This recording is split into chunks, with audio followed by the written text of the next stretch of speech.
Menteri Koordinator Bidang Kemaritiman dan Investasi Luhut Binsar Panjaitan dikenal sebagai senior dari Menteri Pertahanan Prabowo Subianto. Momen kedekatan mereka pun baru-baru ini terekam dan viral di media sosial. Dalam video itu tampak Luhut yang sedang duduk sedangkan Prabowo berdiri di depannya. Prabowo lalu terlihat meminta izin untuk duduk pada Luhut. Video itu diunggah oleh akun Instagram @tumgrd. Mereka sedang berada di dalam ruangan dan ketika Prabowo tiba ia tak kunjung duduk dan terus berdiri dalam posisi sigap. Prabowo kemudian meminta izin untuk bisa duduk dan tak akan duduk jika Luhut tak mengizinkannya. Luhut pun tersenyum mendengar perkataan Prabowo lalu memberikan instruksi kepada Prabowo untuk duduk.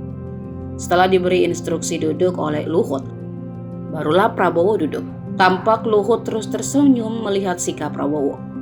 Prabowo pernah menegaskan bahwa Luhut adalah mantan komandannya ketika Prabowo menghadiri Silatnas dan ulang tahun ke-19 Persatuan Purnawirawan TNI Angkatan Darat 2022.